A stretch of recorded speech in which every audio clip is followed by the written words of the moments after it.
He locked his pregnant wife in a dog shed on the coldest night of the year. And before sunrise, the one man no one in that town dared to face came back to make him regret it. If you have ever known what it feels like to be trapped in a place that calls itself home, this story will hit deeper than you expect. Because this is not just about cruelty. It is about the moment fear meets consequence. Picture a freezing Wisconsin night. Rotting wood, wet straw. A woman 7 months pregnant curled around her unborn child, whispering promises she is no longer sure she can keep. Inside the house, laughter. Outside, silence. Then 3 black SUVs roll through the snow. Stay with me because this story is about pain, power survival, and the kind of love that does not control it saves.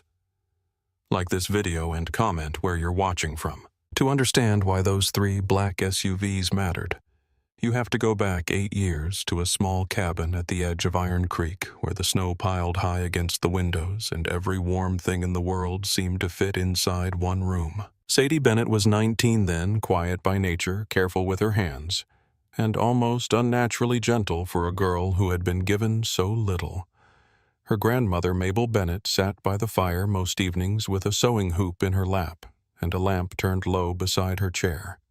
The old woman's fingers were bent with age, but still precise. She could stitch lavender blossoms so fine they looked as if they might release their scent from the cloth. Sadie had learned that same patience from her.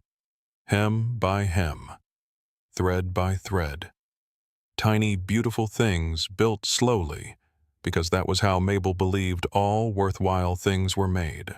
Mabel was not Sadie's blood, but blood had never meant much to Sadie. Blood had left her behind. When Sadie was 5 years old, she had been found on the edge of a church parking lot wrapped in a coat that did not belong to her, cheeks blue with cold, too stunned even to cry. Mabel had come by after evening service, seen the little girl sitting by the steps like something the storm had forgotten to carry away, and knelt in front of her without asking a single useless question. "What is your name, honey?" The child had stared at her with hollow green eyes and whispered Sadie. Mabel had nodded as if that answered everything important. "Well, Sadie, you're coming home with me." That was the beginning of her life. By 19, Sadie had become the kind of young woman who moved softly through a room and made it better without drawing attention to herself. She could bake biscuits that stayed tender in the middle split kindling with one clean strike, and repair a winter coat so neatly no one could find the torn seam once she was done.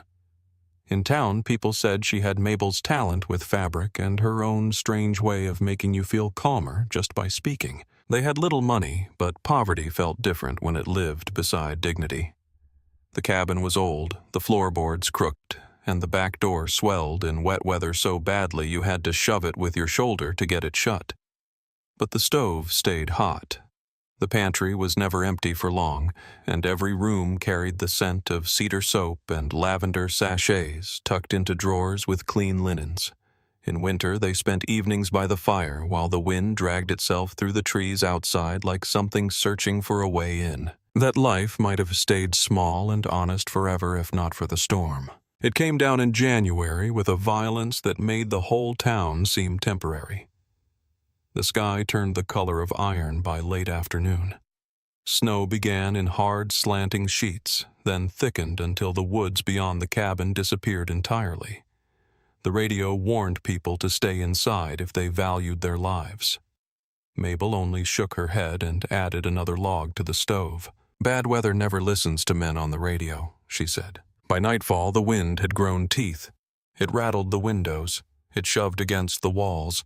It found every seam in the old place and breathed cold through it. Sadie rose to fetch more firewood when Mabel pressed a hand to her lower back and winced. "Would you mind, sweetheart? My bones are arguing with me tonight." Sadie smiled, pulling on her coat. "I'll be quick." She crossed the yard with one arm up over her face. The shed was only 30 yards from the house, but the storm turned every step into effort.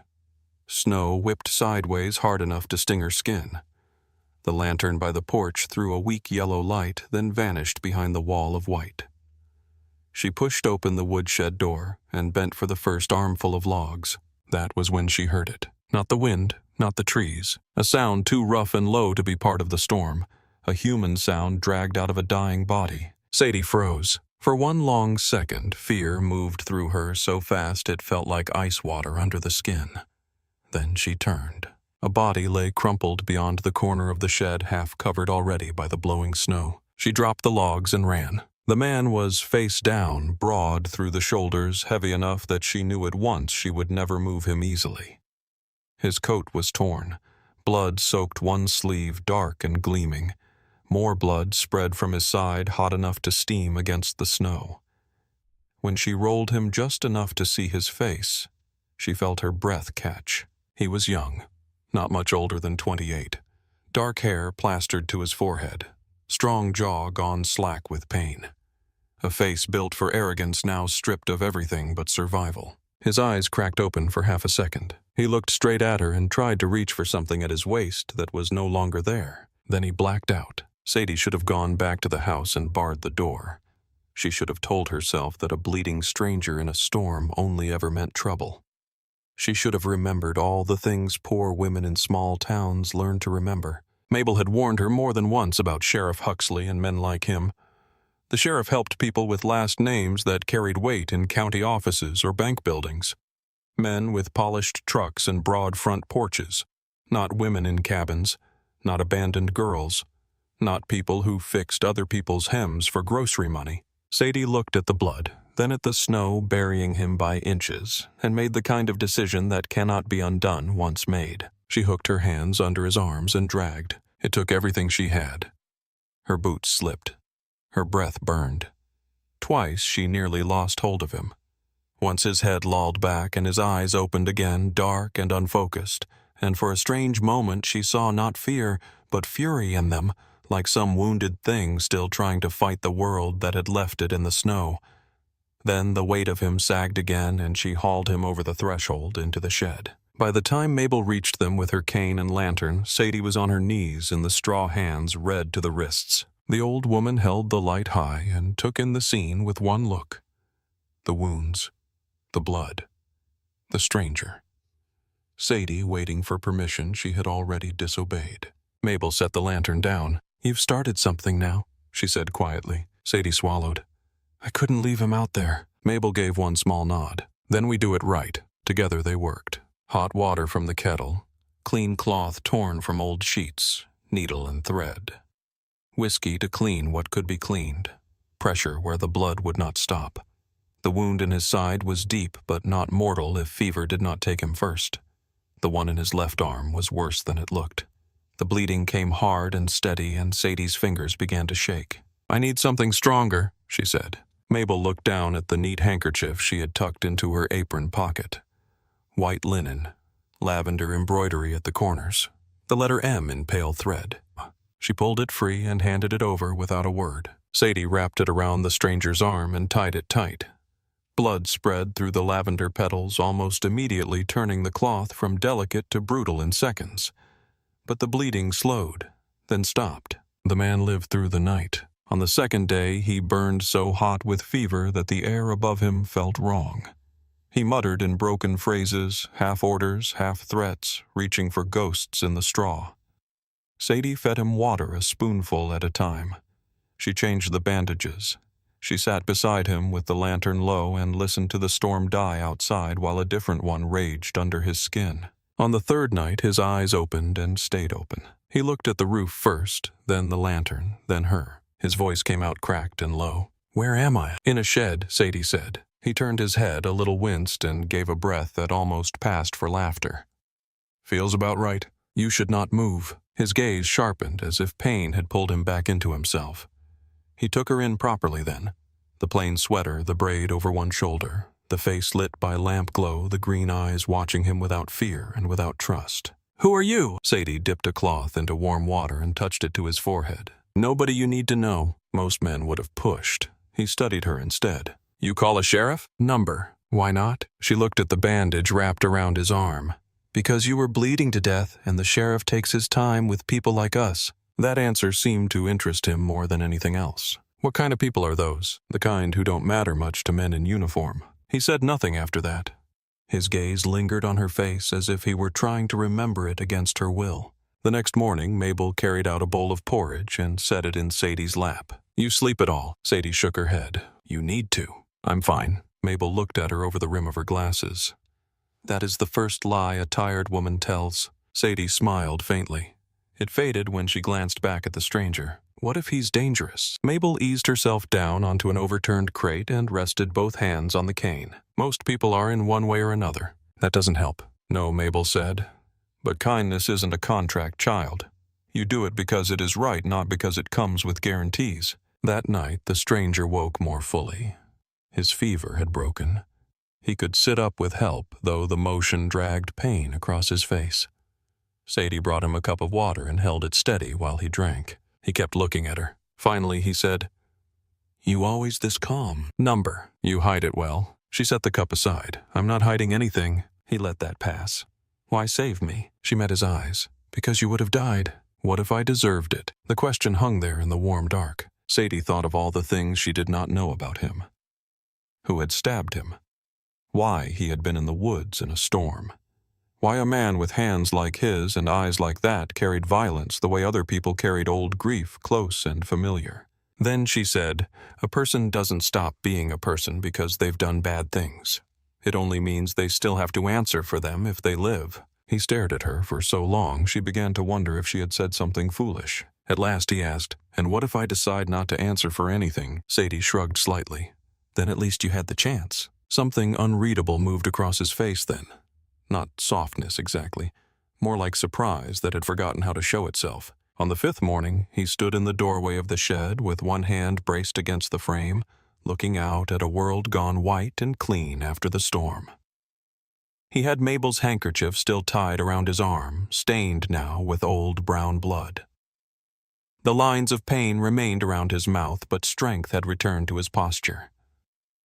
Whatever he was not made for weakness. He took a folded stack of cash from inside his coat and held it out. "For the trouble." Sadie did not reach for it. "It wasn't trouble. You sure about that?" "Yes." He lowered the money slowly. "Then tell me your name." She shook her head. He exhaled once through his nose, not quite irritated, not quite amused. "You really planning to send me out into the world owing my life to a woman with no name?" Sadie stepped closer and retied the bandage where it had loosened at the knot. "You don't need my name," she said.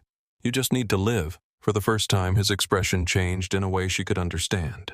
It softened. Only a little, only for a second, but enough to matter. When he walked away through the snow, Mabel stood in the doorway beside Sadie and watched until the dark shape of him disappeared into the trees. Then the old woman said, "There now. Some debts take the long road home." Sadie laughed under her breath.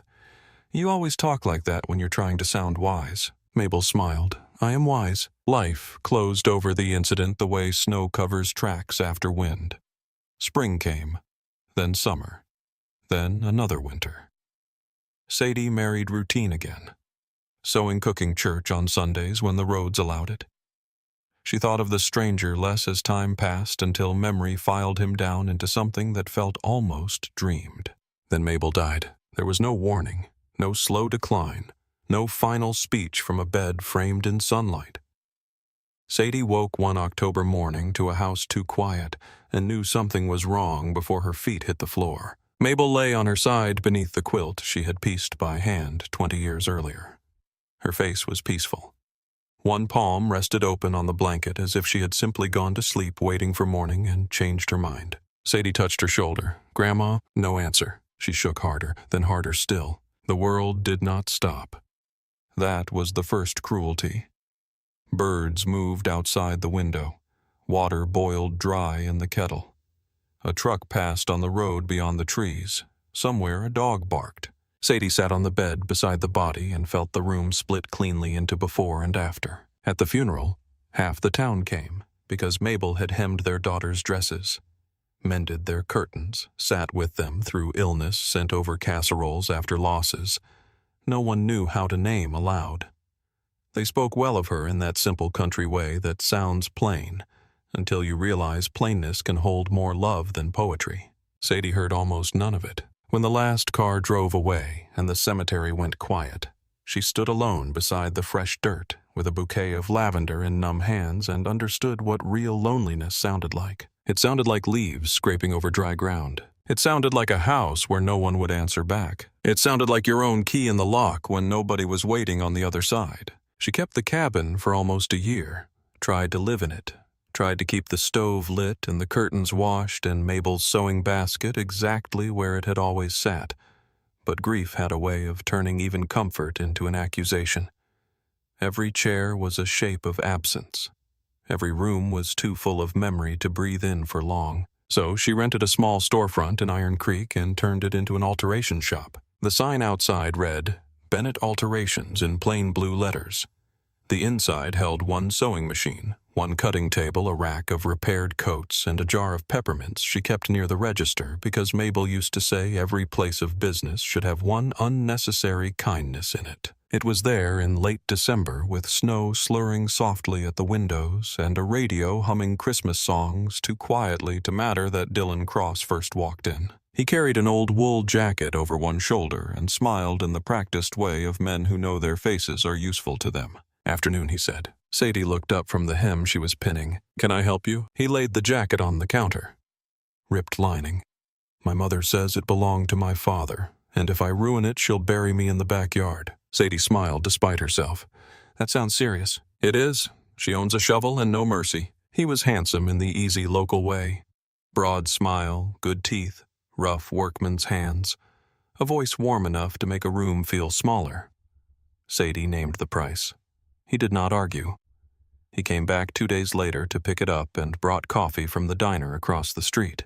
Figured you looked cold in here, he said. That was how it began. Not with danger, not with force. With attention. He came by after work, asked about her day, remembered details, brought flowers that were never expensive enough to feel performative, spoke softly when he learned about Mabel. I know what it is to lose family, he said one evening while snow turned the street white outside the shop window. My old man died when I was a kid. House hasn't been right since. Sadie looked down at the dress she was hemming. I'm sorry. He leaned one shoulder against the doorway to the back room and watched her with apparent tenderness. You shouldn't have to do all this alone. That sentence entered her life like warmth under a door. He courted her for 6 months. Sundays at the diner, walks by the frozen river, flowers every Friday. He listened without interrupting. He never touched her without asking in those early days. He made loneliness feel temporary. That was the gift he offered. Not love exactly. Relief. When he proposed, it was on her porch under a pale summer moon with crickets in the grass and the smell of cut hay on the air. He dropped to one knee in a gesture so earnest it disarmed her before she could think clearly. Marry me, Sadie. You'll never be alone again. She said yes because grief had left a hollow in her and his voice fit too neatly inside it. For the first 3 months, married life looked enough like happiness to keep hope alive. Dylan kissed her forehead in the morning, carried in groceries, told people in town his wife was the best seamstress in the county. When he laughed, it filled the kitchen. When he touched her, he knew how to be gentle.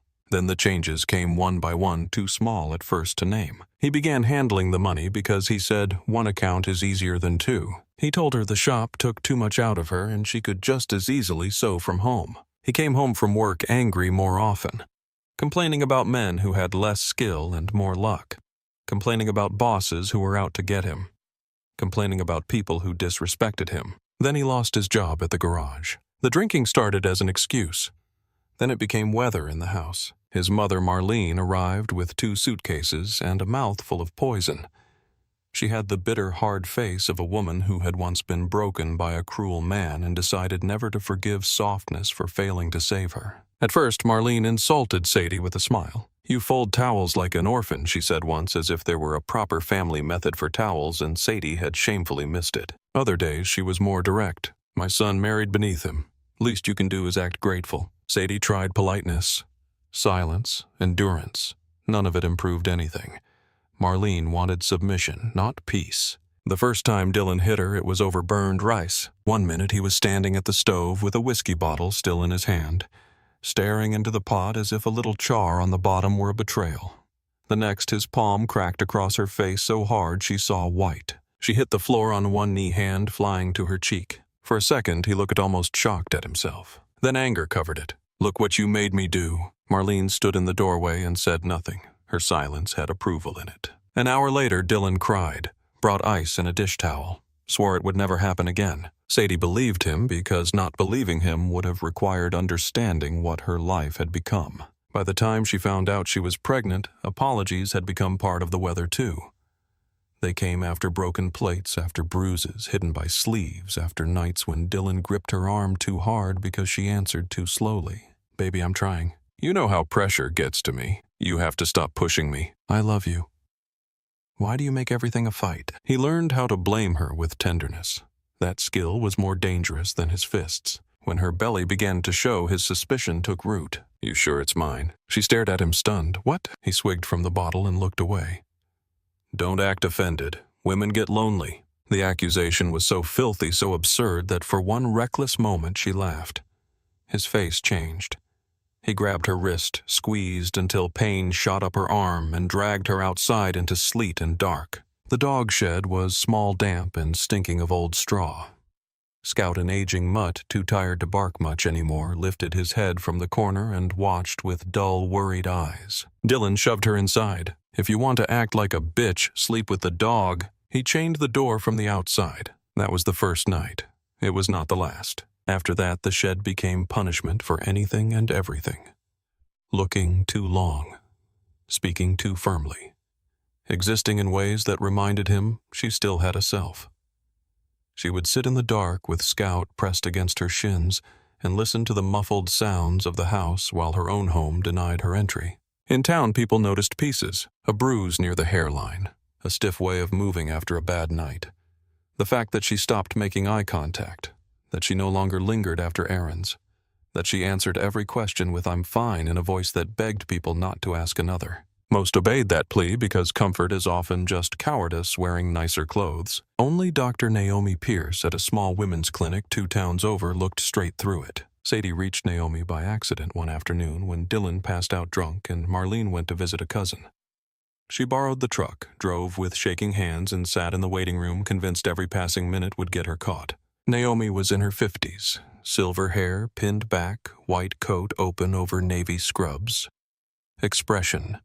Calm in the way of women who have seen too much and stayed kind anyway. During the exam, she said very little. She measured the baby, checked blood pressure, noted the bruises without flinching.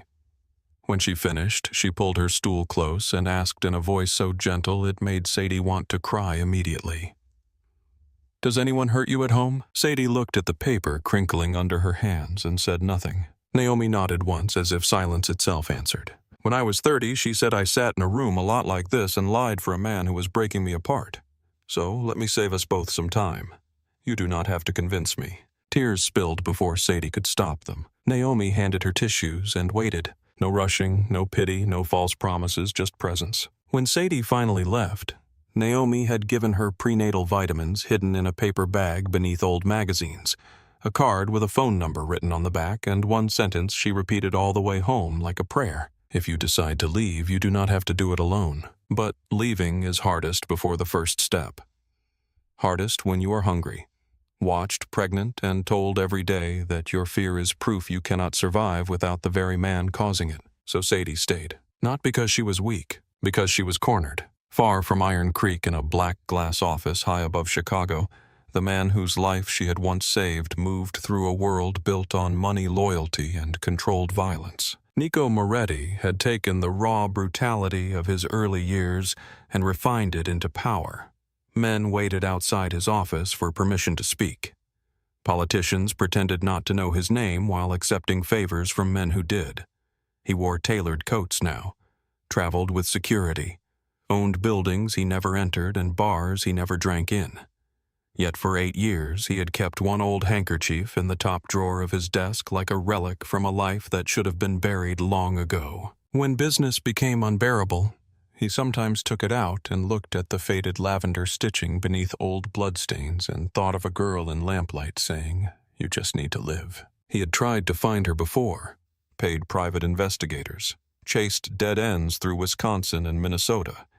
But memory is a poor witness and gratitude has to work with whatever evidence time leaves behind. Then, new restoration methods stripped enough dried blood from the cloth to expose the embroidery more clearly. The letter M, the lavender pattern, the regional stitching style. A seamstress named Mabel Bennett in Iron Creek, Wisconsin. Deceased. One surviving granddaughter by adoption. Sadie Bennett. Married name, Cross. Nico read the file in silence. Then he reached the line about Dylan Cross. Prior complaint involving assault against a former girlfriend. No conviction.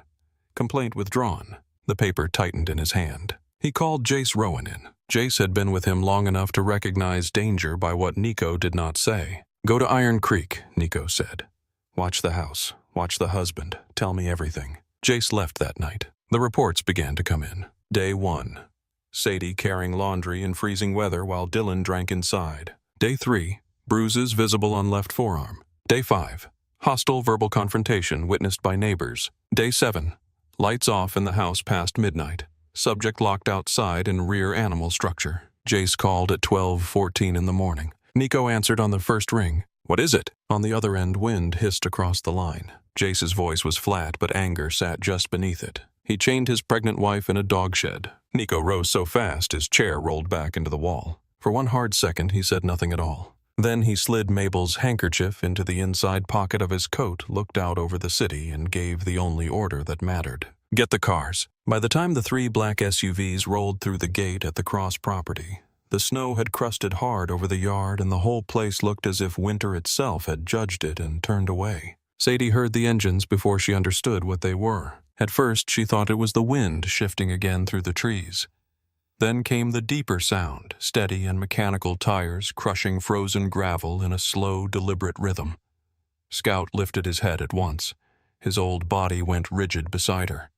A low growl gathered in his chest. Inside the farmhouse, a chair scraped sharply across the floor. Dylan's voice, suddenly not drunk enough to sound fearless, came muffled through the wall. "Who is out there?" Marlene answered with the tension that cut through her usual venom. "I do not know. Go look." Sadie pulled her coat tighter around herself and curled one arm over her stomach. The baby had been quiet for the last hour, save for the occasional small turn beneath her ribs. She closed her eyes and whispered a prayer she had not meant to pray. "Please let them pass by." But the engines stopped. Doors opened, boots hit snow. Scout moved in front of her, old and thin and absurdly brave. Then she heard a man's voice outside the house. Deep. Calm. Not loud, but carrying with the kind of certainty that made other men lower their own voices in response. Dylan barked something back angry because anger was the only shield he knew. The stranger replied, and though Sadie could not make out every word through the wind, she heard enough. "I am looking for a woman." Her heart hit hard against her ribs. She did not know who would come looking for her. She had nobody. Nobody who knew where she was. Nobody who had ever promised to return. Another voice moved around the side of the property. Another pair of footsteps. Then a flashlight beam cut suddenly through the crack in the shed door, a blade of white in the dark. Sadie flinched, throwing up a hand. Scout snarled. For one instant, the light held on her face, on the wet straw, on her swollen belly, on the chain visible through the broken slat near the latch. Then it disappeared. A few seconds later, a different set of footsteps came toward the shed. Not hurried, not uncertain, heavy enough to be felt through the floorboards. Sadie stopped breathing. The shadow that filled the narrow seam of the door was broader than Dylan's, taller, too. A silence settled outside, the kind that comes when everyone present knows something irreversible is about to happen. Then a voice low and edged like winter steel said, "Open it." Metal clicked. The chain dropped. The door jerked outward with a cry of old hinges, and freezing air flooded in around a man standing in the snow. Behind him, 2 others held flashlights, but he did not need the light to command the moment. He stood as if the cold belonged to him. Dark wool coat, black gloves, snow melting on his shoulders. A scar ran down the length of his left forearm where his coat sleeve had shifted back. Sadie could not see his face clearly at first because the porch light behind him cast him in shadow. She only saw a height stillness and a danger so controlled it felt worse than rage. Scout kept growling. The man looked at the dog, then at her. His gaze did not skim or glance. It landed fully and took in everything. Her bare hands, the bruises at her wrist, the mud on her skirt, the way she folded around her child before anything else. He went very still. Sadie found her voice in a torn whisper. "Please, I do not have any money." The men behind him exchanged a look. The one nearest the door cursed under his breath and turned his face away for a second like he needed it. But the man in front stepped into the shed and bent down until he was closer to her level. "No one here is going to hurt you," he said. Something in his voice made her look up properly. The years had changed him. Time had carved his face into harder lines. The dark hair was shorter now, brushed back from a broad brow. His jaw was rough with the shadow of beard, his mouth unsmiling, but the eyes were the same, dark and watchful and strangely alive, even in stillness. Her breath caught, not because she knew him yet, because some buried part of her had known before her mind did. Behind him, Dylan's fear boiled over into fury. "She is my wife," he shouted, stumbling through the yard. "You cannot take what is mine." The man in front of Sadie did not even turn his head. One of the others moved fast as a striking snake and caught Dylan by the chest before he could reach the doorway. Dylan swung wild. The other man hit him once in the stomach and shoved him backward into the snow. Marlene screamed from the porch, "Call Sheriff Huxley. Call him right now. These people are criminals." The tall man's attention never left Sadie. "What is your name?" he asked. The question startled her. Dylan never asked questions unless they had a wrong answer waiting inside them. "Sadie," she said at last. He repeated it quietly, as if placing it against an old memory to see if it fit. "Sadie." Then his eyes moved to Scout, who still stood between them, trembling and growling. The man held out one gloved hand for the dog to smell. Scout hesitated, gave a warning rumble, then let the hand come near enough. The man did not pet him. He only let him decide. After a moment, Scout stepped back and pressed against Sadie's knee. The man looked at her again. "I am going to ask you one thing, and I need the truth." His voice remained even. "Do you want to stay here?" She stared at him. The question seemed impossible, like being asked whether she wanted air while drowning. For 2 years, her life had been a long corridor of demands, accusations, punishments, and apologies shaped like traps. Want had become a dangerous word. Desire belonged to other people. Her mouth opened, but no sound came. From the yard, Dylan started shouting again, his voice cracking. "Sadie, tell them to leave. Tell them you are fine." "Fine." She looked past the man kneeling before her and saw the outline of the house, the porch where Marlene stood, the doorway where Owen hovered in the background, pale and useless, the yard where Dylan was dragging himself to his feet with murder in his eyes and snow on his mouth. Then she looked down at her belly, at the child turning softly inside her, oblivious to all but the body carrying her. When Sadie finally spoke, the words shook, but they did not break. "I want to go." For the first time that night, something moved in the man's face. Not relief exactly, something deeper and sharper. He stood at once and offered her his hand. Sadie stared at it. No one had offered instead of taken in so long that the gesture itself felt foreign. "You do not have to stand alone," he said. Very slowly she put her hand in his. His grip was firm, warm, even through the glove, and careful with her as he helped her rise. Her legs trembled violently from cold, and hours curled on the shed floor. He steadied her without pulling her close. He left space for her to decide her own balance. Dylan lunged again the second she crossed the threshold. "You ungrateful little bitch." This time the dark-haired man beside her turned. He did not raise his voice. He did not look enraged. He looked far worse than enraged. "You locked a pregnant woman in a dog shed," he said. Dylan spat blood into the snow. "That is my wife, my family, my business." The man stepped between Dylan and Sadie with such final authority, the yard itself seemed to rearrange around him. "No," he said, "not anymore." One of his men held Dylan down by the shoulder. Another had already moved to the porch, where Marlene stood raging and helpless, her threats growing smaller by the second as she realized nobody here was listening to them. Sadie swayed. The man beside her looked down immediately. "Can you walk?" "I think so." "Good. We are leaving." Scout whined and trotted after them. Sadie managed 2 steps before she stopped and turned. The dog. The man followed her gaze, then gave a brief nod to the one restraining Dylan. "Bring him." It was the simplest thing anyone had said for her all year, and it nearly undid her. They led her to the middle SUV. The interior smelled faintly of leather and clean wool. Heat wrapped around her the second the door closed, and for one awful instant she could not breathe because warmth felt too much like safety, and safety felt too much like something she no longer trusted. The man sat across from her once the vehicle started moving. Another drove. Scout lay curled at her feet after one suspicious look around the back seat. Streetlights from the edge of town flickered across the man's face in long, passing bars of gold and shadow. Sadie studied him between one breath and the next, and with every mile some old image pushed higher in her memory. Straw under lantern light, blood on white cloth, a stranger asking her name in a shed. He watched her watching him. "You know me," he said. "I knew someone once," she answered faintly, "a long time ago." His hand went inside his coat and came back with a folded square of cloth. When he set it in her lap, the whole world narrowed to one object: white linen aged and softened by time. Lavender embroidery at the edges.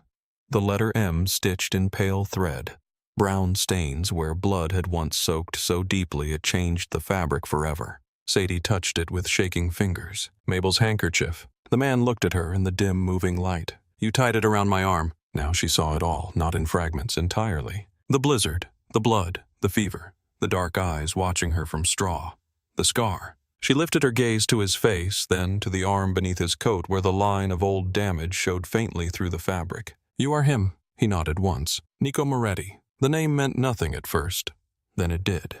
Even in Iron Creek, where people pretended big city things stayed in big cities. She had heard it muttered once or twice in the diner when truckers talked too freely after midnight. A man from Chicago. Powerful. Untouchable.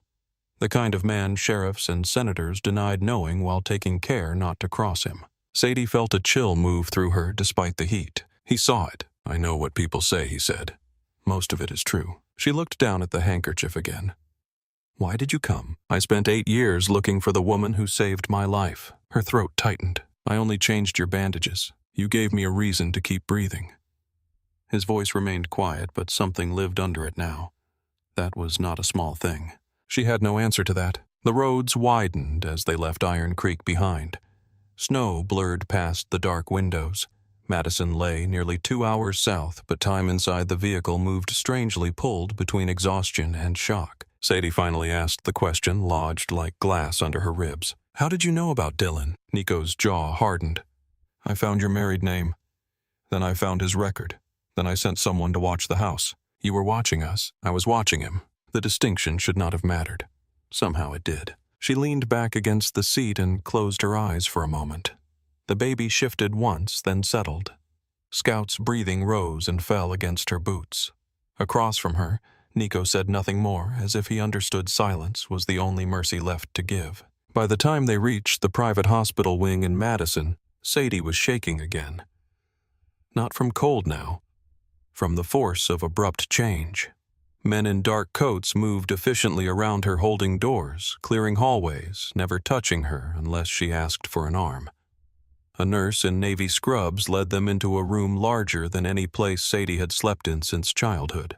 White sheets, soft light, clean air. She stopped in the doorway. Nico noticed at once. What is it? She looked at the bed and heard herself say with a kind of horror she could not hide. I do not know how to sleep in something that clean. The nurse's face changed, not professionally, humanly. You do not have to worry about that tonight, she said gently. Just come sit down. A doctor arrived less than 20 minutes later. Silver hair pinned back, clear, tired eyes, quiet hands. Dr. Naomi Pierce. The second Sadie saw her, something inside her that had been locked down for months gave way. Naomi crossed the room quickly and took both her hands. Oh, sweetheart, she said. I have got you. The exam took nearly an hour. Blood pressure dangerously high. Bruises old and new. Severe stress. Exhaustion. Signs of malnutrition. The baby's heartbeat, though, came through the monitor strong and stubborn, filling the room with a rapid living rhythm that made Sadie cry so hard she had to turn her face into the pillow. Naomi stayed with her. When it was over, she sat on the edge of the bed and brushed damp hair from Sadie's forehead exactly as Mabel once had. You did the hardest part, she said. You left. Sadie stared at the blanket gathered in her fists. He found me. I did not leave. Naomi's expression did not change. When he asked if you wanted to go, you said yes. That counts. Outside the room in the dim corridor, Nico stood with one hand braced against the wall beneath the narrow window in the door. Jace waited a few feet away, arms folded, face drawn tight with a rage he had not bothered to hide since Iron Creek. How bad, he asked. Nico kept his eyes on the room beyond the glass, on Sadie, small against the white bed, on Naomi, speaking to her in the careful tones reserved for the deeply injured. Bad enough. Jace let out a breath through his nose. Say the word and Dylan Cross disappears before morning. Nico's face went still. For a long moment he looked like the man Chicago feared. The man who had climbed out of blood and poverty and betrayal by learning to be colder than the men who tried to bury him. Then he said, not tonight. Later, when the nurses had brought broth and dry clothes and Naomi had stepped out to make calls, Nico knocked once on the open door before entering. Sadie was sitting upright now, wrapped in a pale blue hospital robe, Mabel's handkerchief folded beside her on the tray table. Her face was colorless with fatigue, but the wild terror he had first seen in the shed had eased enough for something steadier to show through. He stayed near the foot of the bed. "You should be sleeping," he said. She gave the faintest shadow of a smile. "I have not caught up with the fact that I am here." He understood that better than she knew. "You are safe here." Her eyes lifted to his, clear green even with exhaustion dragging at them. "Are you safe?" The question startled him enough that he almost answered honestly before he remembered how to protect himself. "Number." She seemed to consider that. "You came anyway?" "Yes." A quiet stretched between them. Then Sadie said, "Why keep the handkerchief all these years?" Nico looked at the folded cloth, then at the scar on his arm, as though both belonged to someone else for a second. "Because that night was the first time anyone did something for me without wanting a piece in return. No money, no name, no leverage." He met her gaze. I had never seen that before. Sadie lowered her eyes. "Mabel would say you must have known very bad people." "I did." The room fell silent again. The sounds of the hospital moved faintly beyond the walls. Distant cartwheels, a monitor beeping down the hall, someone laughing softly at a nurse's station. Sadie touched the edge of the blanket. "There is something you need to know," she said. Nico waited. She lifted her chin with visible effort. "I am grateful to you. More than I can say. But I cannot go from one man deciding everything for me to another. I cannot survive that." He did not speak immediately. The honesty in her face demanded more from him than easy reassurances. At last he said, "Tell me what you want." Her breath caught slightly, as if she had not expected the question to come back to her. "A lawyer," she said. "A divorce. I want my daughter somewhere he cannot reach, and I do not want choices made around me like I am not in the room." Nico inclined his head once. All right. You will have a lawyer, the best one in Madison. You will have security, a place to stay, medical care, whatever you ask for." He paused. "And nothing you do not ask for." That last sentence sat between them with unusual weight. Sadie studied him for so long he wondered what she was seeing. A man who owed a debt. A criminal in an expensive coat. A ghost from a blizzard. Maybe all of it. Then she nodded. "Thank you." He moved to leave, but her voice stopped him. "Nico." He turned. "When you asked me in the shed if I wanted to stay or go." She swallowed. "No one has asked me what I wanted in a very long time." Something in his chest tightened hard enough to feel like injury. He answered in the only way that did not betray too much. They should have. When he stepped back into the hallway, Jace looked at his face once and said nothing. That night snow fell again over Madison, soft and constant beyond the hospital windows. Inside room 814, Sadie Bennett lay awake with one hand over her child and Mabel's handkerchief resting beneath her pillow, while outside her door the hallway lights burned late and steady. By morning the hospital had settled into that fragile quiet only possible in places where pain and hope share the same walls. Snow clung to the window ledges outside Sadie's room in pale ridges, turning the city beyond into something soft and distant. Inside, the heat hummed low through the vents. A nurse had brought tea she did not drink and toast she could only manage half of.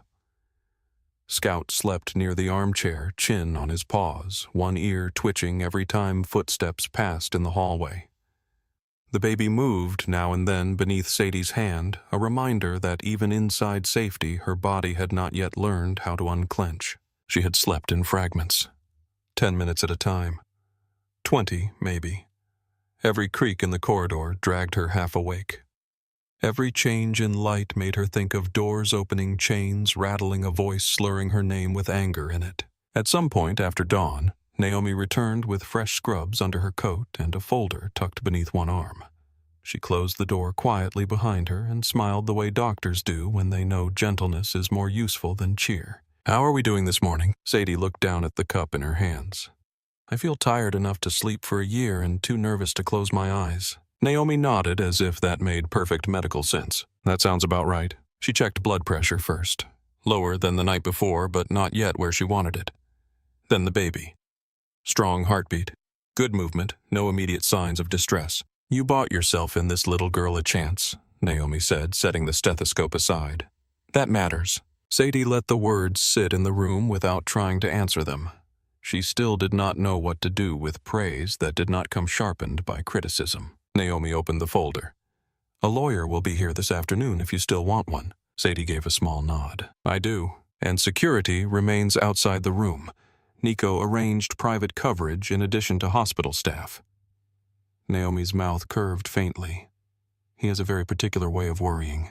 That brought Sadie's eyes up. He stayed. He has not gone far. Sadie looked toward the door, though she could not see through it. Last night, in the blur between exhaustion and disbelief, Nico Moretti had felt almost unreal. Something half memory, half consequence. In daylight, he seemed more dangerous, somehow not less. The dark coat had been replaced by a charcoal suit that fit him too well to be anything but custom. The scar on his arm was only visible when he moved a certain way, but once seen it was hard to ignore. Men like Dylan moved through the world in blunt force. Men like Nico looked as if force had learned how to dress itself.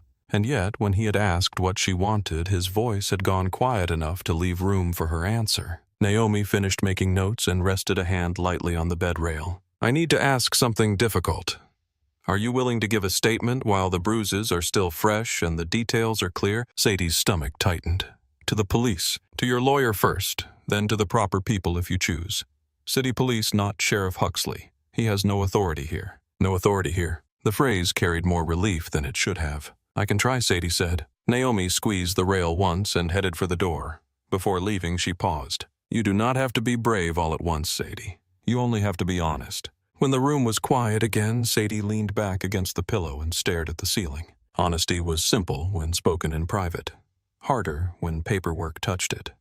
Harder when a woman had to say out loud every small humiliation she had spent months pretending not to feel. He slapped me over burned rice. He locked me outside in winter. He sold my grandmother's necklace. He made me apologize after he hurt me. He called fear love until I almost forgot the difference. A knock came at the door not long after. Soft. Once. Sadie turned her head. Nico stepped inside carrying a paper bag from somewhere outside the hospital, steam curling from the top where it had not fully closed. He did not enter as if the room belonged to him. He entered as if he understood it did not. I asked downstairs what pregnant women are supposed to eat after a night like that, he said.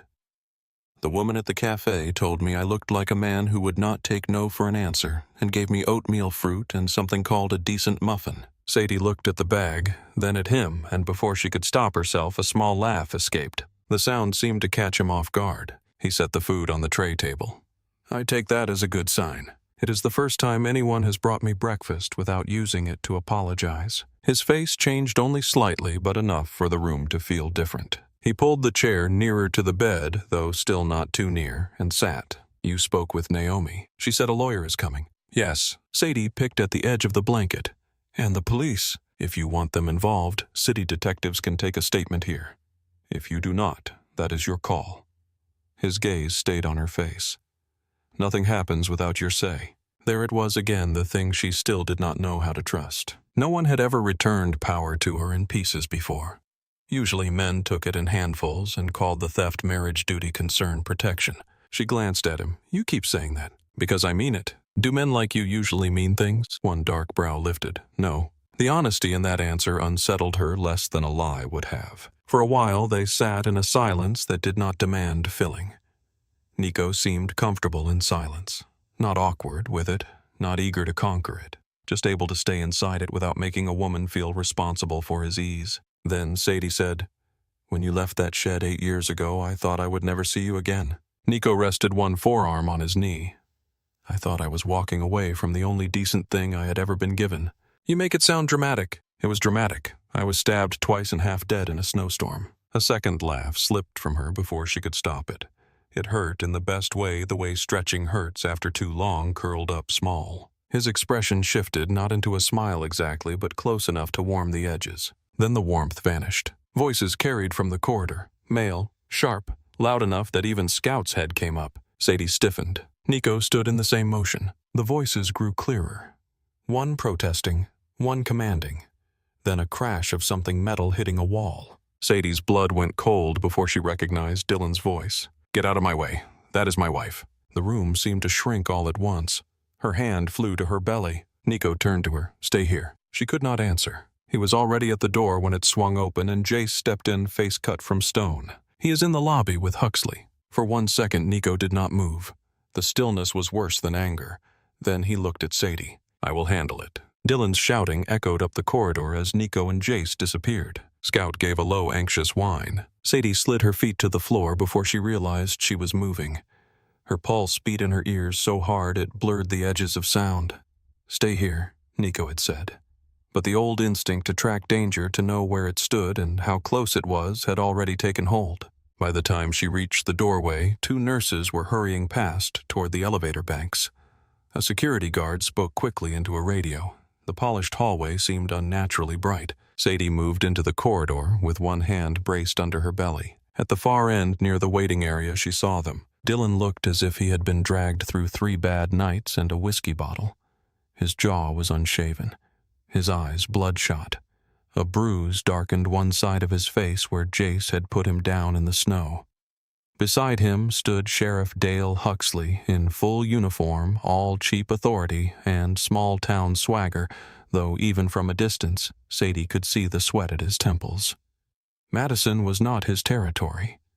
The badge on his chest looked too light for the confidence he was trying to wear. Nico stood opposite them, hands at his sides, Jace a step behind and to the left. Dylan saw Sadie first. "There she is," he shouted. "Sadie, tell them I came to bring you home." Every muscle in her body locked. Nico turned sharply at the sound of Dylan's voice and spotted her in the hallway. For a moment his expression flashed with something close to frustration, but he did not speak it aloud. Huxley squared his shoulders. "Mrs. Cross, this has been made to sound uglier than it is. Domestic disagreements get exaggerated when city people get involved." The familiar poison of that voice slid through her nerves like old sickness. Nico's head turned very slowly toward him. "If you speak to her again like that," he said, each word precise and lethal, "you will regret discovering how far your badge does not reach." Huxley's mouth tightened. "You think you scare me?" "Yes." No one in the lobby moved. Dylan took a step forward and switched tactics so fast it made Sadie's skin crawl. "Baby," he said, and put hurt in his voice like he was putting on a coat. "I was worried sick. I woke up and you were gone. They took you in the middle of the night like criminals." Sadie stared at him. He had used that tone before. Soft pleading, injured. It always came after something ugly. It always asked her to comfort the man who caused the wound. "I locked you out because I was angry," he said quickly. "I know that was wrong. I know it. But we can fix this. Come home and we can fix this." Her heartbeat slowed, not because she was calmer, because a strange clarity had opened beneath the fear. Maybe it was the clean hospital air. Maybe it was Naomi's quiet certainty. Maybe it was the fact that Dylan, standing under bright lights with strangers watching, looked smaller than the version of him that had filled her nightmares. For the first time in 2 years, she saw him without the walls of his house around him. He was not enormous. He was not inevitable. He was just a cruel man with bad habits and a loud voice. Sadie took 1 step forward. Nico shifted as if to stop her, then stopped himself. "Dylan," she said. Her own voice sounded unfamiliar to her, not stronger, clearer. His face brightened instantly. "That is right. Come here, sweetheart." "You locked me in a dog shed." The words landed in the room with a force greater than shouting. Dylan blinked. "I said I was sorry." "You hit me while I was carrying your child." His jaw twitched. "You know how you get under my skin. You sold my grandmother's necklace for liquor money." "That is not what happened." "It is exactly what happened." Huxley tried to step in with the oily tone men use when trying to smooth over violence they have chosen not to name. "Folks, this kind of thing belongs in a family meeting, not a hospital lobby." Sadie turned her head and looked at him so directly he faltered. "You saw the bruise on my face outside Miller's grocery 3 months ago," she said. "You saw it and walked away." Color drained from his cheeks. Dylan's softness cracked. "Do not embarrass me in front of these people." Something almost like astonishment moved through Sadie then. All this fear, all this pain, and still his deepest concern was embarrassment. "I am not coming back," she said. He laughed once, short and ugly. "You think this man is going to save you?" The entire lobby seemed to hold its breath. Sadie did not look at Nico when she answered. "I do not need him to save me. I need you to leave me alone." Dylan's face changed completely. Rage rushed in where charm had failed. You belong to me. Nico moved, then not fast, but with such absolute intention that every uniformed person in the lobby took a step back without meaning to. He came to stand beside Sadie, not in front of her, and that small placement mattered enough that she felt it in her chest. No, he said. She does not. Huxley lifted his chin with a show of courage too thin to hold. You have no legal claim here, Moretti. Nico turned his gaze on him, and the sheriff lost half his posture in an instant. You brought an abuser across county lines to intimidate a hospitalized pregnant woman, Nico said. You did that in a building with cameras on every wall. Think carefully before you mention the law to me again. A hospital administrator appeared from the corridor with 2 city officers behind him. The administrator's smile was tight and official. You gentlemen need to leave now. Dylan pointed at Sadie, shaking. This is my wife. One of the officers glanced at Sadie. Ma'am, do you want this man removed? Everything in her life seemed to narrow to that one question. Do you want? Again. And again the answer came from someplace deeper than fear. Yes, she said. The officers moved at once. Dylan fought, swore, shouted her name with all the old fury back in it, but it sounded different here. Smaller, trapped by clean walls and witnesses. As they hauled him toward the elevator, he twisted hard enough to look over one shoulder at her. This is not over. The words should have struck like thunder. Instead, they hit like weather already moving away. Huxley lingered 1 second too long, then followed pale and sweating. When the lobby finally settled, Sadie realized her hands were shaking so badly she could not unclench them. Nico turned to her at once. Sit down. I am fine. You are white as the wall. She tried to answer and could not. Pain knifed suddenly across her lower abdomen, fierce and sharp enough to steal the breath from her lungs. Her knees buckled. Nico caught her before she hit the floor, one arm at her back, one beneath her elbow. Careful and controlled even in urgency. Naomi was there almost instantly, as if she had run from the far side of the building. What happened? Contraction. Sadie gasped. Naomi looked down. A dark wetness spread across the front of Sadie's gown and dripped onto the polished tile. Oh, Naomi said, very calm. All right. Her water broke. We are having this baby. Everything that followed blurred. A wheelchair. Then a gurney because the contractions came too quickly for sitting. Ceiling lights passing overhead in rapid white squares. Nurses moving with clipped, efficient voices. Someone asking her to breathe. Someone else cutting away the gown and covering her with clean sheets. The smell of antiseptic and warm plastic. A blood pressure cuff tightening around her arm again and again. Pain rose in waves, each one larger than the last, each one stripping something unnecessary away. Between contractions, she saw Nico, once in the doorway, stopped by a nurse in blue scrubs. His face harder than she had ever seen it, and more helpless too. Their eyes met for a fraction of a second before she was wheeled through another set of doors. Labor collapsed time. Minutes became noise and light and pressure. Naomi's voice anchored the room from somewhere near her shoulder. Breathe with me, Sadie. Good. Again. Another nurse wiped her face with a cool cloth. The pain was not like being hurt by someone else. That made it both better and stranger. It was pain with purpose. Pain moving toward something. Still, there were moments when her body felt split open by effort and memory at the same time.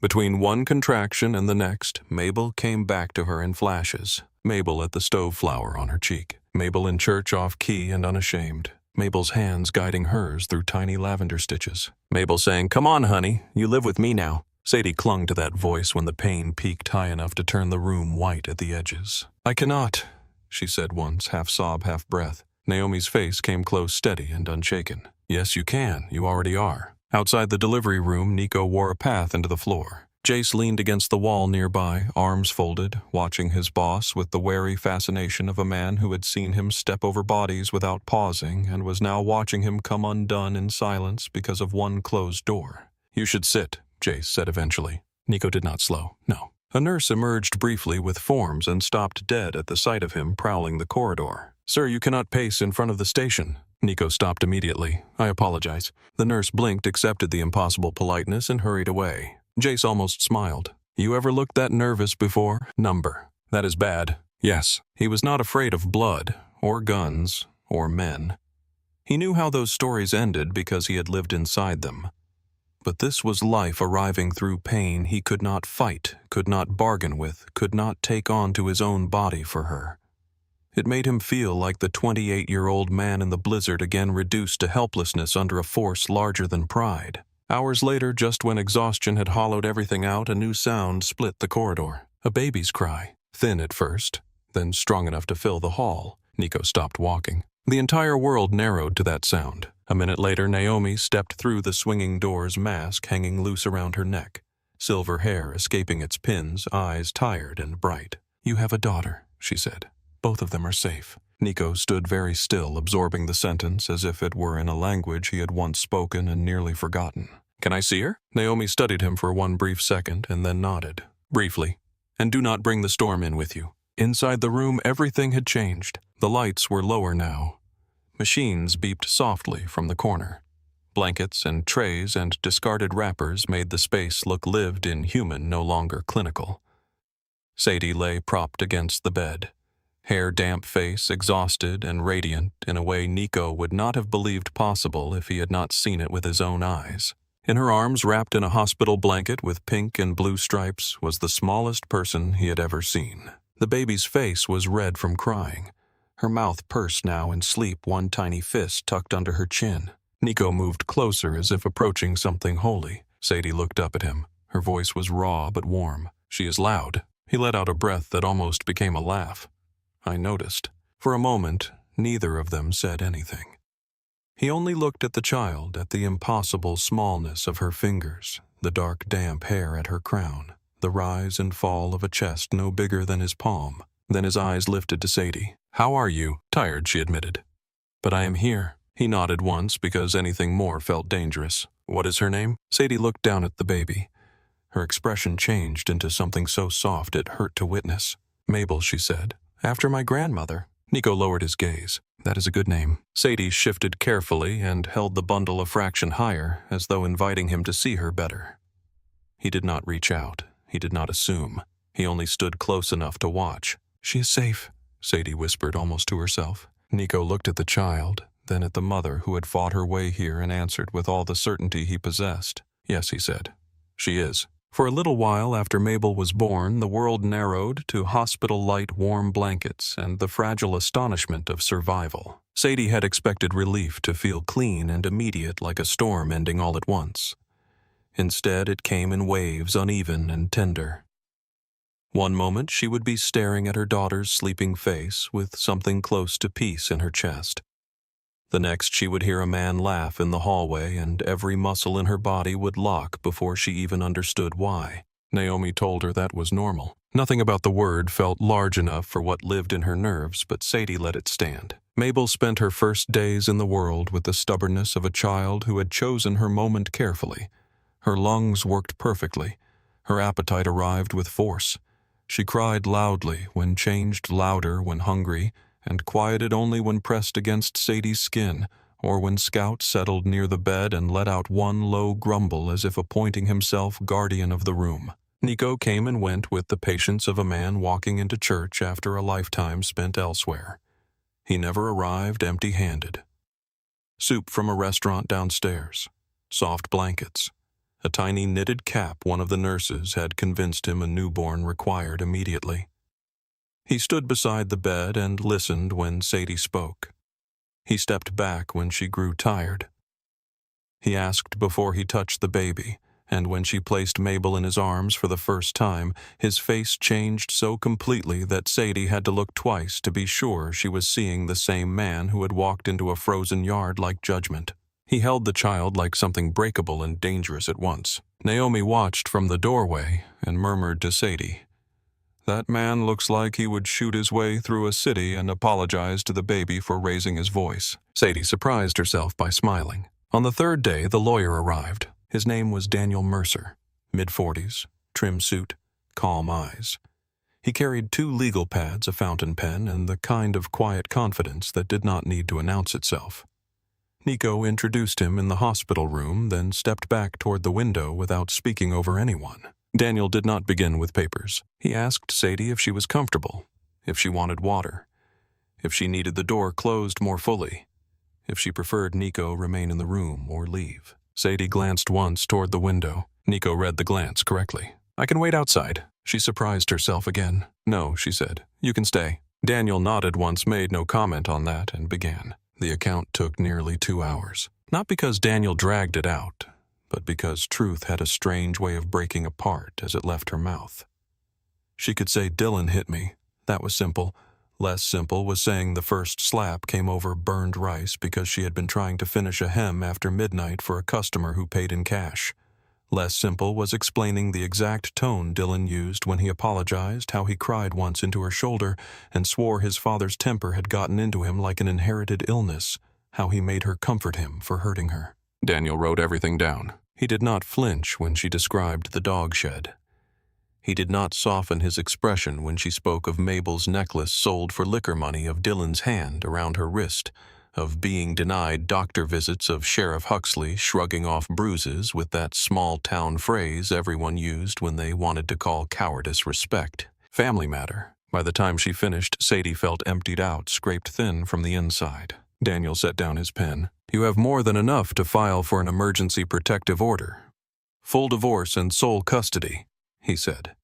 With the hospital incident, criminal charges are already moving. You do not need to carry this alone anymore. She looked at the pages on his lap, dense with her suffering translated into neat black lines. For 2 years, she said quietly, I thought if I could just be better at keeping peace, he would get tired of being angry. Daniel's expression did not change, but something sharpened in his voice. Men like that do not get tired of anger. They build homes inside it. Silence settled. Then he asked the next necessary question. Will you testify if needed? Sadie's eyes moved to Mabel asleep in the bassinet by the bed, tiny mouth open, one fist by her cheek. Yes, she said. Nico turned his face slightly toward the window, then giving her privacy even while standing only feet away. She understood the gesture for what it was. Respect. He knew the shape of power well enough to recognize when not using it mattered more. City detectives came that evening. Unlike Huxley, they arrived without swagger. One woman, one man, both from Madison. Their questions were clear, their tones professional, and the female detective Laura Kemp had a way of pausing after difficult answers that made room for breath. Sadie gave her statement. Nico remained outside the room at Daniel's request. Jace stayed in the hallway with folded arms and a face that discouraged interruption. By the time the detectives left, there were already enough charges building against Dylan to keep him in county custody until arraignment. That night, Sadie slept more deeply than she had since before the shed. Not peacefully. Peace was still too far away to touch. But deeply enough that when she woke after dawn with her heart racing from some dream she could not fully remember, her first instinct was not terror. It was disorientation. She looked at the clean room, the sleeping child, the old dog by the chair, and slowly remembered where she was. Then she cried, not because anything had gone wrong, because for one fragile moment nothing had. Naomi found her like that and sat on the bed without speaking. When the tears slowed, she handed Sadie a tissue and said, "The body keeps score long after the danger moves rooms." Sadie nodded, though she was not sure she understood entirely. She only knew she still felt Dylan in her bones sometimes, as if his voice had crawled into the spaces between muscle and memory and made a nest there. A week later, after doctors were satisfied both mother and baby were stable, Naomi cleared Sadie for discharge. The idea terrified her. Hospitals had rules, doors witnesses controlled entry points. The world outside had roads and parking lots and shadows that belonged to whoever stepped into them first. Daniel had already arranged temporary housing under court protection in a quiet neighborhood outside Madison. Nico had paid for it. Sadie knew that. She also knew he had done so only after Daniel presented it as a legal necessity and only after she agreed. The house was small, furnished, and anonymous in the way safe places often are. Pale siding, 2 bedrooms, narrow kitchen, curtains that did not quite fit the windows. There were no photographs on the walls and no history in the floorboards. Nothing there had known her when she was afraid. That was both mercy and ache. When they arrived, she stood in the doorway holding Mabel in her arms and did not step inside for a full 30 seconds. Nico waited on the walk behind her, a diaper bag hanging absurdly from one broad hand. "If you hate it," he said, "we find another one." She looked over her shoulder. "You say things like that as if houses grow on trees." He lifted one shoulder. "In my experience, most things grow if you throw enough money at the roots." Despite herself, she laughed. Then she crossed the threshold. Those first weeks were not graceful. Mabel woke every 2 hours, sometimes every 90 minutes. Scout, uncertain about the new place, patrolled the hallway at night as if expecting enemies behind the laundry closet. Sadie moved through the days in a fog of soreness, milk paperwork, and nervous exhaustion. She forgot to eat unless Naomi reminded her. She checked the locks 3 times before bed. Once at noon, when a delivery truck backfired on the street, she dropped a dish in the sink and had to sit on the kitchen floor breathing into her palms while the baby cried in the bassinet. Naomi came often. So did Daniel, though less visibly. Protective orders were issued. Divorce papers filed. Statements exchanged. Court dates assigned. Dylan's attorney, a tired man with a weak chin and eyes already clouded by inevitability, tried for a brief moment to suggest reconciliation or supervised discussion. Daniel shut that down with one phrase. Bring the man who chained a pregnant woman in a dog shed into a courtroom and ask for mercy if you like. I am not advising my client to donate a second of her life to your fantasy. After that, the tone shifted. Owen Cross came into the story again the way guilty men often do through hesitation. He did not arrive at the house. He was not given the address. He called Daniel first, then Naomi, then finally left a message in a voice so strained it sounded scraped raw. I need to speak to Sadie, just once. If she says no, I understand. Sadie listened to the recording 3 times before deciding. He came to Naomi's office 2 days later, where the waiting room smelled faintly of lemon polish and hand soap. He looked thinner than she remembered. Paler, too. There was a new kind of damage in his face, the kind that comes when a man can no longer hide from his own reflection. When he stepped into the consultation room and saw her with Mabel asleep in a carrier at her feet, he stopped so abruptly it looked almost like prayer. Sadie. She folded her hands in her lap. Owen. He stood for a second longer, then sat only after she gestured toward the chair opposite. I do not know how to start, he said. Try with the truth. The words came out flatter than she intended, but she did not take them back. Owen looked down at his hands. I knew more than I let myself admit. Sadie said nothing. I told myself it was not my business, that if I stepped in, he would kill me or my mother would throw me out or I would make it worse for you somehow. His mouth tightened. Mostly I was a coward. The honesty of it made the room feel very still. When you called the police, Sadie said, why then? He swallowed hard, because he took the gun. She watched his face while he spoke and saw no defense left in it. No excuses dressed as context. Just the ruin of a man who had finally looked directly at his own silence. I am not asking you to forgive me, he said. Good. His eyes lifted, then surprised by the hardness in her tone. Sadie met them steadily. You heard me cry in that shed. He nodded once, miserable. You sat in that house and ate while he hurt me. Another nod. You let your mother speak to me as if I was a stray animal she wished someone would put down. Tears rose in his eyes so quickly it seemed to embarrass him. I know. She thought for a long moment, aware of the quiet weight of Naomi's office around them. The sleeping baby at her feet. The woman she had been and the woman she was trying to become sitting side by side in her own chest. Then she said, if you really know, then tell the court. He looked up. What? Tell them what you saw. All of it. Not the cleaned-up version, not the part that makes you look better. The whole thing. Owen stared at her, then nodded with the slow certainty of someone stepping onto a bridge he had spent years pretending not to see. I will. After he left, Naomi came in with 2 mugs of tea and set one down by Sadie's hand. How do you feel? Sadie watched the steam rise. Angry, she said. Then after a pause, lighter than I expected. That can happen when somebody finally stops lying to protect themselves. The criminal hearing moved faster than the divorce. Hospital footage took care of some of that. So did the weapon recovered from Dylan when he was arrested. But the larger case, the one that stretched back through 2 years of bruises and forced apologies, built itself slowly in affidavits, photographs, medical records, and witness statements. Naomi testified first in deposition, then in court. Her voice never rose. She did not dramatize. She simply laid out facts with the terrible force that facts sometimes have when spoken by someone who knows exactly what she is looking at. Malnutrition in late pregnancy. Repeated contusions at various stages of healing. Elevated blood pressure consistent with chronic stress. Patient self-report corroborated by observed fear response. Daniel called it devastating. Nico called it not enough. During those weeks, he continued to appear at Sadie's rental house with a regularity that would have felt like surveillance from another man. With him, it became something else because he never acted as if a rival entitled him to entry.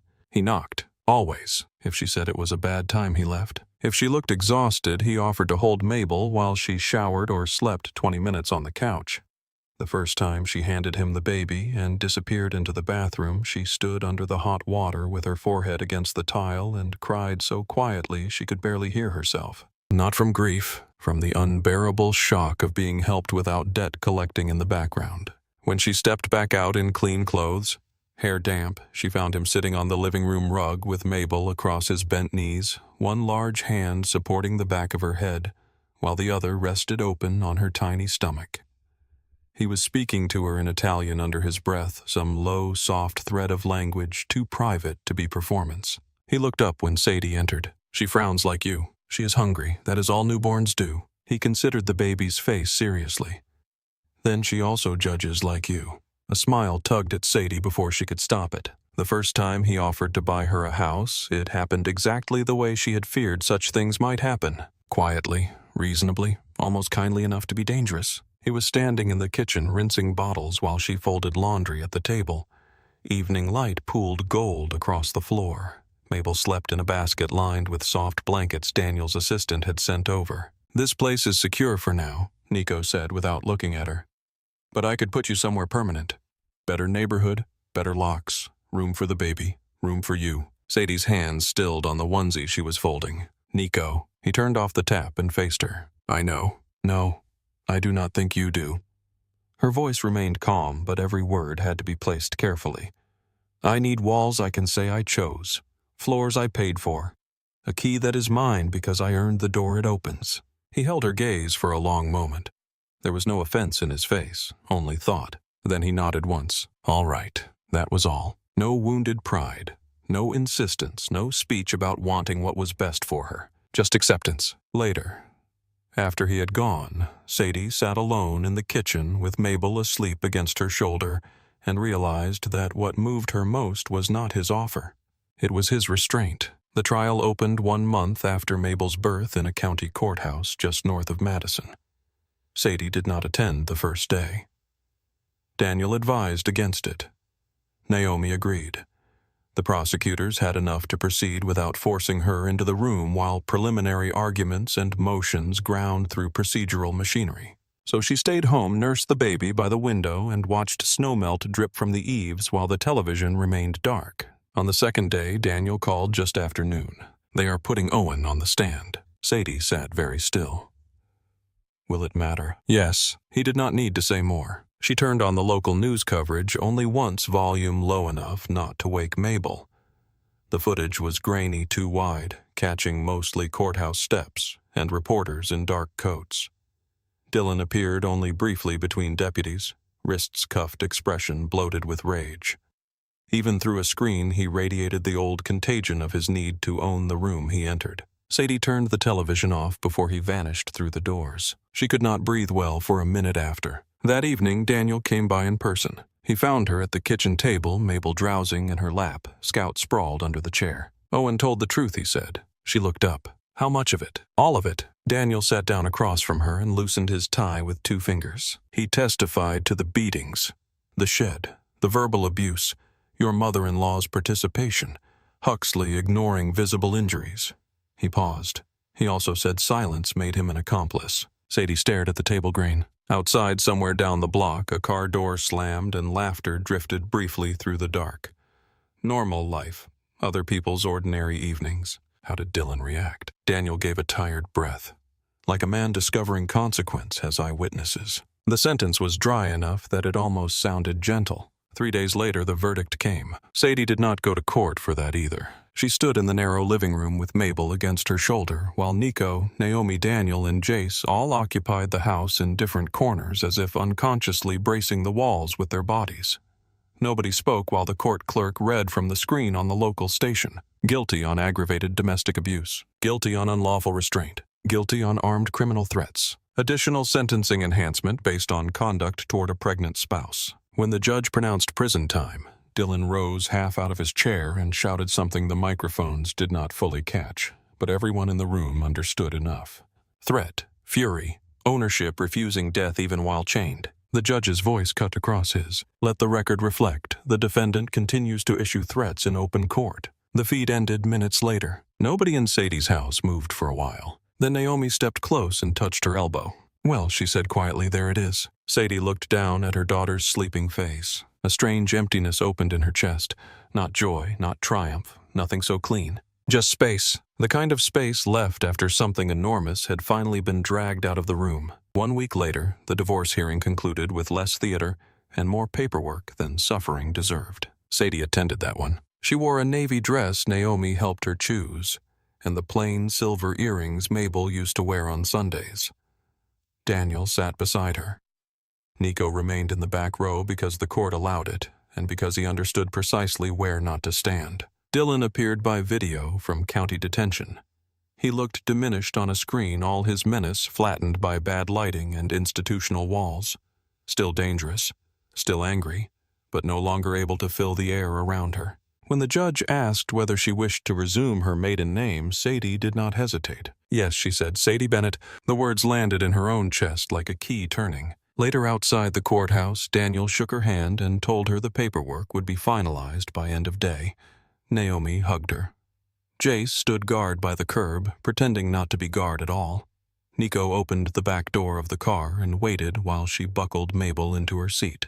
Then he asked where to. Sadie looked through the windshield at the late afternoon light washing over Madison in pale gold. Home, she said. And for the first time in years, the word did not feel borrowed. The first months of freedom did not arrive dressed like freedom. They arrived as paperwork exhaustion and quiet mornings that still made Sadie flinch when the house settled too loudly. Some days she woke with milk on her shirt, a baby crying in the next room, and a pulse already running hard before her feet touched the floor. Other days she stood at the sink rinsing bottles while sunlight filled the kitchen and felt something so close to peace that it frightened her more than panic ever had. Healing asked stranger things of her than survival had. Survival had been simple in its brutality. Stay quiet. Read the mood in a man's footsteps. Hide what mattered. Make yourself smaller. Wait for the weather inside the house to change. Healing required the opposite. It asked her to take up room in her own life, to speak when silence still felt safer, to believe that a locked door could simply be a locked door and not a warning, to let kindness touch her without reaching for the price hidden behind it. Naomi told her often that the body learned fear through repetition and had to learn safety the same way. So Sadie practiced. She practiced sleeping with the bedroom window cracked open so winter air no longer felt like punishment. She practiced leaving one dish in the sink overnight and discovering the world did not end because a task remained unfinished. She practiced saying no when she meant no. She practiced asking for help before exhaustion turned her hands clumsy. Mabel helped in the way babies sometimes do by being too immediate to leave space for old ghosts all day long. She demanded feedings, dry blankets, a song, warmth, movement, eye contact. She would not wait for her mother's fear to finish speaking. She wanted the world now and loudly. Her tiny face had begun to round with health. Her dark hair came in thicker every week. Her fists opened into searching hands that reached for light fabric Scout's ears, the edge of Sadie's sleeve, and once, with solemn concentration, the scar on Nico's forearm. Scout adapted to the new rhythm with the dignity of an old soldier called back into service. He slept near the crib at night and near the front door by day. He inspected every grocery bag Nico carried and every repairman Daniel sent over, every package Naomi dropped off with practical notes written across the top in neat slanted handwriting. He had decided this was his family now, and old age had not dulled his sense of duty. When spring finally loosened winter's grip on Madison, Sadie moved again. Not because the safe house had failed her. It had done exactly what it was meant to do. It had held her between danger and the life she had not yet built. But she wanted walls that carried her choices. So with Daniel's help, and only Daniel's help when it came to paperwork, she found a modest 2-bedroom house in a quieter town west of the city.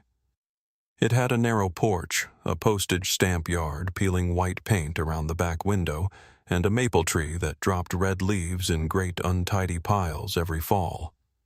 The kitchen was small enough that one person cooking filled it completely. The living room held afternoon light like a bowl holds water. There was a second bedroom that could be both nursery and workspace until one day it needed to become only one thing. Sadie signed the lease with a hand that trembled only once. Then she stood in the empty living room with Mabel balanced on one hip and whispered the address out loud, just to hear herself belong somewhere on purpose. She bought used furniture and scrubbed it clean herself. She hung simple curtains in pale cream. She placed Mabel's crib near the window where morning light came first. She set her sewing machine by the living room wall and arranged thread scissors, chalk, and measuring tape in a basket Mabel could not yet reach. The first night they slept there, the house made unfamiliar noises, as all houses do.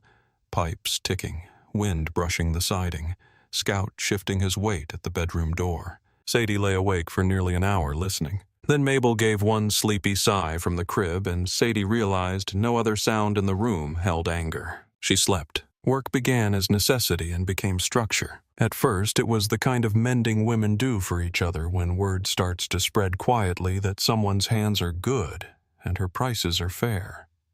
Hem a pair of school pants. Replace a zipper in a winter coat. Take in a church dress after too much grief or too little money has changed a woman's shape. Sadie took every job she could from the little sewing corner in her living room while Mabel napped in a basket lined with soft blankets nearby. She worked during feeds and between feeds while Scout snored and sunlight crossed the floorboards while Naomi dropped in with casseroles and disapproving looks if Sadie had skipped lunch while Daniel stopped by with legal updates that grew less urgent with each passing month. Sometimes Nico appeared in the doorway with groceries or toy blocks, or simply his own quiet company, and if she was measuring a sleeve or pinning a hem, he sat where he would not be in the way and held the baby with astonishing patience. Summer widened her days. The house warmed. The maple tree filled with green. Mabel learned to laugh before she learned to crawl, and once she discovered laughter, she used it recklessly as if joy were a thing you could spend without running out. Sadie found herself laughing too. Not all the time, not even most days, but often enough that the sound stopped startling her. Therapy helped. She kept going. The first months, Naomi handled the doctor part of her healing. A counselor named Evelyn handled the rest. Evelyn had kind eyes, sturdy shoes, and a room lined with books nobody seemed required to understand before speaking. In the early sessions, Sadie cried more than she talked. Then she talked more than she cried. Eventually, she reached the harder territory where tears and words had to coexist. She spoke about guilt, about how leaving late can feel like failure even when leaving at all took everything. She spoke about shame, how abuse made ordinary needs feel embarrassing, how even now she apologized when someone handed her a glass of water. She spoke about anger, which was harder than fear, because anger required admitting someone had taken what had been hers. Evelyn listened and said things that did not try to fix her too quickly. What happened to you was built over time. Of course your body learned it slowly. Of course trust feels expensive. Of course freedom feels unfamiliar. You have not been living with it very long. One afternoon in late July, Sadie was hemming a bridesmaid dress while Mabel rolled on a quilt at her feet, and Scout slept by the door when a young woman stepped into the house with a denim jacket buttoned all the way up despite the heat. She could not have been more than 23. She carried a paper bag in both hands and held herself like someone trying not to take up air. There was makeup under one eye applied too carefully to be cosmetic rather than camouflage. Her mouth was tight with the effort of appearing ordinary. Sadie recognized the posture before she recognized anything else. Fear had a way of changing the body. It made women fold inward even while standing. "Can I help you?" Sadie asked. The woman set the paper bag on the small work table. "I heard you do alterations." "I do." "It is just a skirt," the woman said. "Nothing complicated." Sadie unfolded the garment. It was not torn. The zipper was fine. The hem was untouched. The woman's hands were shaking. Mabel babbled on the quilt. Scout lifted his head, glanced once at the newcomer, and rested it again. Sadie looked back at the woman and saw it then. The bruise under the makeup. The way she kept glancing toward the window. The stiffness in one shoulder as if it had been grabbed too hard too often. There were moments in life when directness could feel like danger, and this was one of them. So Sadie did not ask the question living just behind her teeth. She only said tea is on the stove if you need to sit down first. The woman stared at her. Something in her face broke open so suddenly it was almost painful to witness. I do not have anywhere to go for an hour, she whispered. Sadie set the skirt aside. Then sit for an hour. That was how it began. Not as a plan, not as a mission, not as a declaration. As one room opened by another woman who remembered exactly how long 60 minutes could be when you needed a safe place to exist inside your own skin. Her house became that place more than once. Then enough times that Naomi suggested carefully and without pressure that if Sadie wanted to formalize help, there were local organizations that could connect women with housing attorneys, child care, and jobs. Daniel said he would handle any paperwork she did not understand. Evelyn asked whether building something from the wound would feel empowering or too close to the wound itself. Sadie thought about it for weeks. Then she rented a storefront. It was smaller than the place she once had in Iron Creek and brighter by miles. Sun came through the front windows all morning. The back room held a sink, a tiny office, and space enough for a fold-out cot if a woman needed rest more than pride. The sign over the glass door went up in early autumn. Mabel's Stitches. She stood across the street holding her daughter and read the painted letters 3 times before going inside. The shop smelled of new paint, fresh wood, and fabric bolts stacked against one wall in soft towers of color. A local carpenter Naomi knew had built fitting mirrors and a cutting table at cost. Daniel sent flowers that looked too expensive for the room. Jace installed better locks without being asked and pretended he had only been passing through town. Nico came after closing with a vintage Singer machine refurbished to perfect working order, then looked almost annoyed with himself for how pleased he seemed when Sadie ran her hand over the black iron body and laughed in delight. You found this where, she asked. A man in Milwaukee owed me a favor. That seems ominous for a sewing machine. Most of my stories do. She looked at him across the small glowing shop, twilight blue at the windows and lamplight warm inside, and thought how strange it was that danger in one man had felt like imprisonment, while danger in another had become restraint. Nico still carried the world he came from in every movement. Men still answered his phone calls too quickly. Cars still waited when he parked. He was not softened into harmlessness. That was never who he was. But with her, he had learned a different language. He knocked. He asked. He waited. And because he waited, she slowly ceased needing to run. Business grew by degrees. Alterations first. Then custom dresses. Then christening gowns. Prom hem suit repairs. Memory quilts made from old shirts after funerals. Women brought clothes and stayed to talk. Some came because Naomi had given them the name. Some because Daniel knew legal aid volunteers.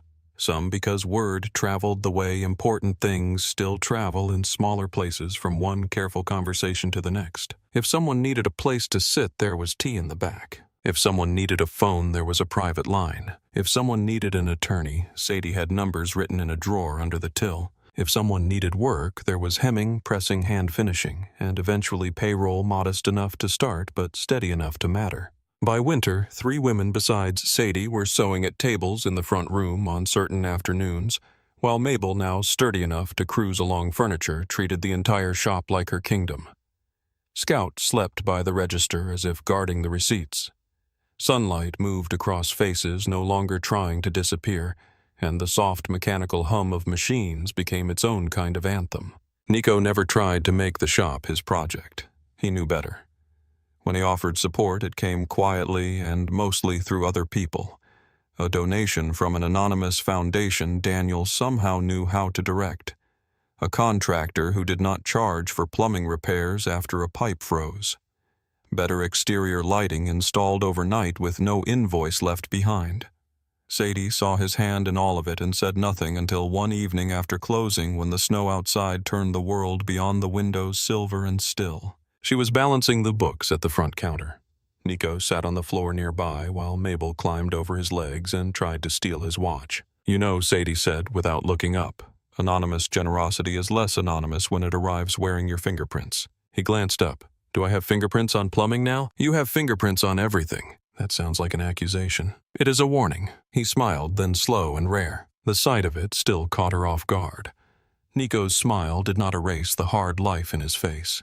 It lit it from somewhere underneath, revealing the man who might have existed if nobody had ever taught him cruelty was the safest way to stay alive. As months passed, trust gathered between them in ordinary ways. He learned how Sadie took coffee and that she preferred silence in the first 10 minutes of morning. She learned that he slept little and badly, though worse when he had not seen her for too many days in a row. He learned to change diapers with military precision and no pride about the task. She learned he spoke to Mabel in Italian when he thought no one was listening, as if giving the baby a language he trusted before he trusted the world around her. He learned which stories about Chicago she did not want to hear. She learned where to place a hand on his shoulder when old ghosts from his side of life followed him to her door in the form of exhaustion he refused to name. The first time he stayed for dinner happened on a Tuesday in late October. Rain pressed softly at the windows. The shop had closed early because one of the women helping in the back had a court date the next morning and could not thread a needle for shaking. Sadie had sent her home with soup and instructions to come back only after sleeping. Mabel had mashed sweet potatoes into her own hair and laughed so hard at the mess that Scout abandoned the room in offended dignity. By the time the baby was bathed and asleep, the house had settled around the kind of quiet that invited honesty. Sadie and Nico sat on the porch steps under the weak yellow porch light, each holding a mug gone slowly cold. Wet leaves shone in the yard. Somewhere farther down the street, a screen door banged, and then all was still again. For a long time, neither spoke. Then Sadie set her mug beside her and reached across the step between them. Her fingers touched the back of his hand, first lightly, as if testing whether the moment would hold. Nico went motionless. She turned his hand over and threaded her fingers through his. The scar on his forearm looked pale under the porch light. "I have been thinking about you," she said. His voice, when it came, was lower than usual. "That is dangerous for both of us. I know." He turned his head, then watching her with a focus that made the night seem to narrow around them. Sadie took a breath. "When you first came back, I only knew what you had done for me. Then I knew what you were capable of. Then I learned who you become when you choose not to force anything." She held his gaze. "That is what stayed with me." Nico said nothing, but his hand tightened once around hers. "I do not know how to do this quickly," she admitted. "You do not have to. I do not know how to be easy. I am not asking you to be." A smile touched her mouth. "That might be the first good thing anyone has ever said to me about love." Something moved in his face at the word, not triumph, not possession, only tenderness sharpened by caution. Sadie leaned in first. The kiss was brief and gentle, and entirely hers to begin. Nico did not chase it deeper. He met her there and waited, letting her decide its shape and length, and whether there would be another. When she drew back, his forehead nearly touched hers. "Are you all right?" he asked. The question went through her more cleanly than the kiss had. Nobody had ever stopped in the middle of wanting her to make sure she still belonged to herself. "Yes," she said softly, "I am." A week later, he returned with a small velvet box in his coat pocket. Sadie knew by the look on his face that it mattered before he even set it on the kitchen table. Mabel was in her high chair banging a spoon. Scout lay under the window in a square of winter sun. The whole room smelled of cinnamon because Sadie had spent the morning testing a coffee cake recipe Naomi swore was foolproof and had nearly proved otherwise. Nico pushed the box toward her. She opened it. For a second, she could not make the world around the object in the lining connect to the room around her. Mabel Bennett's silver lavender pendant lay inside on its chain, cleaned but unmistakable. The small engraved leaves. The tiny stone at the center. The clasp, Mabel always complained, was too fine for old fingers. Sadie's hand flew to her mouth. "Nico." He watched her quietly. How she whispered. "I had people look. Pawn records, estate dealers, private sales." He lifted one shoulder. It moved around more than it should have. Tears filled her eyes so fast she had to blink against them. "I thought it was gone forever." "I know." He came around the table then and stood behind her chair. Not crowding, not claiming. Just near enough that when she tilted her face up toward him through tears, he could see how much of the past lived in that small silver thing. "This is not a debt," he said. She swallowed. "What is it then?" His hand brushed the back of her neck, warm and careful, as he lifted the chain from the box. "It is love." He fastened it around her neck with fingers steadier than her own. When the pendant settled against her skin, Sadie bowed her head and cried. not with the hopelessness of the dog shed, not with the numbness of the courthouse. This was grief and gratitude braided so tightly together that neither could be separated from the other. Mabel came back to her in that touch of silver against her chest. Mabel at the stove. Mabel at church. Mabel handing over the handkerchief without a word because some acts of mercy did not need speeches. Nico bent and kissed the crown of her head. He did not say anything else. Nothing else would have survived the moment. Near the end of autumn, when the air had sharpened and the maple leaves lay rust-red across the grass, Sadie drove back to Iron Creek for the first time. Not alone. Mabel rode in her car seat, kicking one small shoe against the cushion and babbling at passing clouds. Scout slept in the back. Nico followed in another car and kept his distance the whole drive, close enough to matter far enough not to intrude on the private ache of return. The cemetery sat just beyond town, where wind moved through dry grass and the headstones faced the open sky without complaint. Sadie carried a bouquet of lavender wrapped in brown paper. Mabel, bundled against the cold, rested on her hip. Mabel Bennett's grave was simple. Name, dates, a small carved spray of flowers along the bottom edge. Sadie knelt in the grass, laid the bouquet down, and brushed dead leaves from the stone with her bare hand. For a while she did not speak. She only stood inside the silence and let the years touch each other. Then she said, "I found my way." Her voice came out thinner than she expected. "I thought I had lost everything you gave me. I did not." Mabel clutched a fistful of Sadie's scarf and made a soft, questioning sound. Sadie smiled through tears and shifted her daughter higher on her hip. "This is your namesake," she whispered to the grave. "She is loud and stubborn and already thinks the world should answer when she talks." Behind her, at a respectful distance, Nico stood by the wrought iron fence with his hands in his coat pockets, and his gaze turned partly away, offering privacy without abandoning presence. That, too, had become its own language between them. Sadie touched the pendant at her throat. "I am not afraid all the time anymore," she said. "I thought you should know." The wind moved gently through the cemetery grass. Mabel babbled once at the stone, and then laughed at nothing visible as babies often do. Sadie laughed too, half broken and half healed, which perhaps was the truest way to be alive. By the time winter returned in full, Mabel's stitches had become more than a shop and less than an institution, which was exactly how Sadie wanted it. She did not need grand language. She needed real doors, real wages, real numbers to call when a woman whispered she could not go home tonight. On a bright December morning, the first hard snow of the season lay in clean banks along the street. Sunlight poured through the front windows so strongly the bolts of fabric seemed almost lit from within. 2 women were working at the cutting table. Another stood at the pressing station humming to herself under her breath. Scout snored by the register. Coffee brewed in the back room. Mabel, now toddling more than crawling, moved from chair to chair with the determined concentration of the newly upright. Sadie sat at her machine finishing the cuff on a winter coat when the bell over the door rang. Cold air brushed in first, then Nico. Snow dusted the shoulders of his dark coat.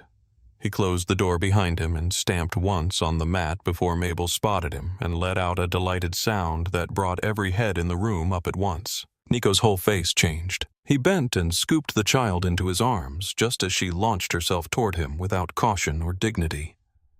She grabbed a fistful of his lapel and pressed her cheek against his jaw as though this had been her plan all morning.